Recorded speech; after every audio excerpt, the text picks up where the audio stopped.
Estamos de volta com o programa Despertai para o Amor. É uma alegria muito grande chegar até você com este momento, que é um momento para você sentar e escutar. Tem muitas formas de escutar e de ver também. Por isso, nós falamos já no primeiro momento sobre paz e agora nós temos a alegria de ter aqui conosco a Rosângela Izumi Azuma. Bem-vinda, Rosângela. Obrigada pelo convite, é muita honra estar aqui. Então, a Rosângela é coordenadora do projeto Dialogar de Curitiba, que trabalha exatamente sobre a mediação de conflitos. Rosângela, nós estamos na virada de ano, nós temos dentro de nós os anseios, todo mundo se cumprimenta desejando Feliz Ano Novo, Feliz Ano Novo, Deus te abençoe, isso. Veja o seguinte, como é que nós podemos fazer com que o ano seja de paz nessa questão dos conflitos? Porque a nossa vida está povoada também de conflitos. Como mediar os conflitos hoje? Padre, hoje está cada dia mais fácil mediar o conflito, porque hoje já existe lei de mediação, já existem muitos programas sociais e também não sociais, particulares, privados, onde o diálogo ele é ensinado, ele é resgatado, e o diálogo é uma ferramenta essencial para a mediação dos conflitos. Então, está cada vez mais fácil, porém, isso não quer dizer que as pessoas acessem essa facilidade. E essa questão do diálogo, as pessoas estão sabendo dialogar mesmo ou não? Do meu ponto de vista, padre, o diálogo se tornou uma manifestação de posicionamentos. Então, a minha disposição de dialogar hoje, ela é assim, eu manifesto a minha posição. Se a sua posição for diferente da minha, eu paro aí. E vice-versa. Então, o diálogo acaba não cumprindo a sua finalidade, que é esse encontro que o padre acabou de falar no bloco anterior. Veja, Rosângela, você diz uma coisa interessante. Eu exponho a minha ideia, se o outro pensa diferente, eu paro aí. Isso não é diálogo. Não. É só comunicação. Eu comunico algo, isso. eu comunico, o outro comunica, mas o diálogo, quais as características mesmo do diálogo? Eu quero aproveitar essa metáfora que o padre usou, o diálogo é um encontro, e nesse encontro eu não simplesmente paro em frente ao outro, eu interajo com o outro, eu me relaciono com o outro. E, portanto, o outro vai conhecer as minhas motivações, o outro vai conhecer as minhas intenções, mas ele não pode conhecer se eu não disser, e ele não pode conhecer se ele não perguntar. Veja que hoje em dia, eu acho que você coloca uma coisa sobre a maneira na relação entre pais e filhos, do diálogo, da partilha, importante para que os filhos aprendam desde cedo a lidar com os conflitos que sempre existem, porque muitas vezes nós temos a tendência de querer proteger os outros, como colocando uma proteção no entorno, e isso não funciona. A gente sabe que a vida não é assim. A gente sabe que a vida vai nos cobrar, porque nós não podemos ficar protegidos o tempo todo. Nessa relação entre pais e filhos, como recuperar essa questão do diálogo, hoje que é tão difícil devido também às redes sociais, que os filhos não só os filhos, né? Os adultos, os pais, todos nós estamos o tempo todo e muito tempo nas redes sociais e nos relacionamentos virtuais, que de certa forma são relacionamentos, mas como recuperar o diálogo nesse ambiente familiar? Nesse ambiente familiar, é necessário ter o tempo, a disposição. Se nós, dentro da família, não tivermos um tempo para nos dedicarmos ao diálogo, ele não vai acontecer. Se outras coisas forem prioridades, não vai acontecer o diálogo, vão acontecer informações, comunicações. E isso vai fazer com que a criança não aprenda a dialogar. É necessário ter um tempo específico para resgatar as formas de bons diálogos. E se os pais não sabem, eles precisam procurar ajuda. Veja que eu estive nos Estados Unidos o ano passado e muitas famílias cultivam um tempo da família, o tempo da família. Então, naquela hora, mais comumente à noite, não tem a empregada da casa, não tem ninguém em casa a não ser a família, o pai, a mãe e os filhos, que também devem se abster do celular naquela hora, de televisão, para estar em família. Eu achei muito interessante esse momento, aquilo que você fala de dar tempo. É a prioridade. Aí o celular tem que ficar do lado, a programação rotineira também tem que ficar um pouco do lado para ter um tempo de ouvir a voz do outro. Porque ler a informação pelo WhatsApp, tudo bem, a informação chegou, a comunicação foi feita, mas eu não ouvi a voz do outro. Eu não sei, eu não cheguei a conhecer a sua motivação ao enviar aquela informação. E essa interação não houve, e como essa interação não aconteceu, eu vou ficando cada vez mais distante, não vou conseguir, mais para frente, quando surgirem conflitos, eu não vou conseguir entender, ver os conflitos como algo positivo em minha vida, que estão alavancando outras possibilidades, como o diálogo. O diálogo pode manifestar, a princípio, pode informar, a princípio, uma insatisfação, mas isso não quer dizer que aquela insatisfação vá durar para sempre, pela eternidade, né? Eu vou conhecer as motivações daquela insatisfação e aquela insatisfação se tornará, vai ser transformada em algo positivo, de maneira que o conflito, pela mediação ou pelo próprio diálogo, ele não é evitado, ele é aceito, acolhido, para que ele possa ser transformado em algo positivo e satisfatório na vida de cada um.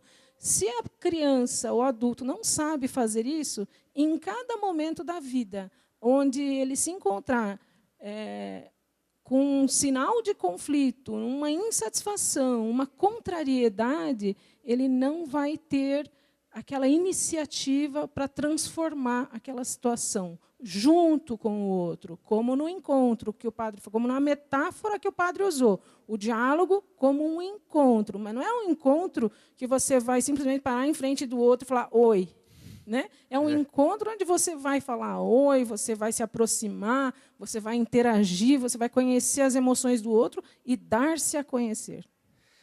Você destaca uma coisa interessante, Rosângela, que poderíamos clarear um pouco mais.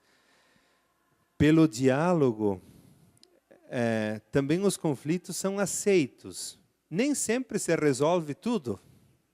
Não. Mas eu creio que o diálogo também é para aceitar algumas coisas, porque nós temos uma dificuldade, nós humanos, de aceitar os contrários em nós, as sombras, aquilo que não é bom. Nós temos dificuldade. E eu acho que uma das artes e da sabedoria da vida é exatamente saber lidar com isso e acolher isso. Verdade. Esse acolhimento do contrário, a gente aprende no diálogo. Eu acho difícil aprender de outra forma. É por isso que hoje a gente vê notícias muito estranhas, né? Houve uma contrariedade, estava namorando, terminou com o namorado, ou o namorado terminou e a pessoa se suicidou. É gritante, é uma notícia que parece esquisito, mas um motivo tão, assim, vamos dizer, é normal na vida você terminar um namoro, mas que leve a uma consequência tão drástica. Por quê? Porque a pessoa não sabe lidar com esse contrário, não sabe lidar com essa contrariedade. Ele não aprendeu a dialogar com a sua, nem com o outro, e muito menos com a sua própria sombra, com a sua própria contrariedade. Mas, se não houver diálogo, eu acredito que isso não se dá, isso não acontece na vida. É preciso dialogar. O diálogo resgata aquilo que há de melhor em você, aquilo que é preciso ser transformado, reconhecido, acolhido e transformado. É algo que é possível, não é algo impossível. Isso. Rosângela, uma coisa que você mencionou que eu acho interessante é no nosso tempo nós até manifestamos as nossas opiniões, mesmo, por exemplo, nas redes sociais, onde hoje todo mundo tem voz, mas nós temos facilidade de excluir o outro que pensa diferente, por isso nós temos uma relativa intolerância. Nós nos tornamos, de certa forma, mais próximos e mais intolerantes, porque então quem pensa diferente, quem tem outras posições, parece que não pode conviver comigo. Como é que a gente vê isso? Eu vejo assim, existe a possibilidade, a tecnologia nos oferece a possibilidade do acesso aos outros. Isso não quer dizer que eu vou estar dialogando com o outro. Então, é preciso ter objetividade em relação ao diálogo. Mesmo nas redes sociais, eu devo aprender a perguntar, eu devo aprender a me expressar. É uma ferramenta boa, que dá acesso a muitas pessoas, a outras redes. O mundo inteiro está globalizado, mas eu também preciso aprender a me comunicar, escrever. Eu hoje leio nas redes informações que, às vezes, eu não compreendo, não chego a compreender, porque não está escrito claramente, com pontuação, ou até de forma que a gente possa entender mesmo a mensagem que a pessoa queria transmitir. O diálogo em si, ele resgata a tolerância no ser humano. Quando eu aprendo formas de bons diálogos, eu certamente serei mais tolerante. Por quê? Porque quando eu ouço uma mensagem, compreendo aquela mensagem, e se eu não compreendo aquela mensagem, eu pergunto, fulano, o que foi que você quis dizer com isso?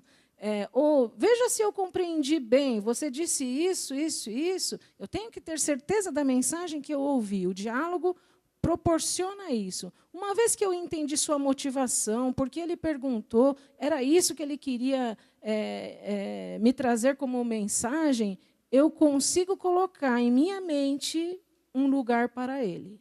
Eu consigo dizer assim, tá, eu sou a Rosângela, eu ouvi o padre, ele queria falar isso para mim, claro, de maneira slow motion, né? Sim. Ele queria falar isso para mim e eu não penso como ele, mas vou dizer para ele como que eu penso. Isso. Olha, eu não penso assim, eu penso assado. O padre vai fazer a mesma coisa, ele vai ouvir, ele vai perguntar, ele vai reperguntar, até ele conseguir compreender. Quando ele conseguiu compreender, pode ser que em sua mente também se instale um lugar para mim, para a minha mensagem. E com essa aceitação, com essa disposição, eu consigo tolerar a sua mensagem, o seu posicionamento. Já conversamos no bloco anterior e nós queríamos concluir, na verdade, agora, porque, Rosângela, veja que essa música eu queria até resgatar um pouco, porque muitas vezes nos conflitos, primeiro que nós não podemos viver sempre com conflitos, mas nós dizíamos também antes que a pessoa precisa ter capacidade de aceitar alguns conflitos e, de certa forma, harmonizá-los dentro de si. Por isso, também a canção dizia que, muitas vezes na fragilidade, no momento que me parece tão difícil as coisas, ali há uma oportunidade para que a flor nasça, para que a vida renasça. E nós estamos exatamente nesse tempo de virada e nós precisamos fazer com que a vida renasça em muitas situações. Uma mensagem sobre isso, sua, para quem nos assiste. Então, para concluir, né, desejando que esta palavra seja uma semente em sua vida, o diálogo, ele pode te trazer a realidade, pode te tirar da fantasia. E isso vai fazer com que você renasça. vai fazer com que você tenha realmente a realidade em sua frente sobre as pessoas, as situações e você mesmo, e vai te dar uma nova força para caminhar e transpor e superar aquela realidade que talvez não seja a mais adequada para você, a mais satisfatória para você. Mas é através do diálogo que você vai conquistar isso. Porque perguntando sobre o que as pessoas pensam, respondendo, às vezes, para si mesmo o que você está pensando, você chega na realidade. Agora, simplesmente curtindo a insatisfação e a contrariedade, você não vai sair da ilusão, do campo da fantasia. Você vai permanecer ali, e ali é dolorido, é chato. E a gente não deseja isso para você, principalmente agora, no final de ano e começo de 2017. Então, que essa palavra, diálogo, seja uma semente no seu coração e que ela brote em 2017 com força total. Se você não conhece formas de bons diálogos, se você reconhece em si a necessidade de aprender, procure. Existe a chance, a possibilidade, e esse é um jeito novo de viver. Muito obrigada. Rosângela, muito obrigado pela sua colaboração. Eu acho que quem está em casa, quem está ouvindo, pode se enriquecer com a sua presença aqui. E assim nós vamos concluir.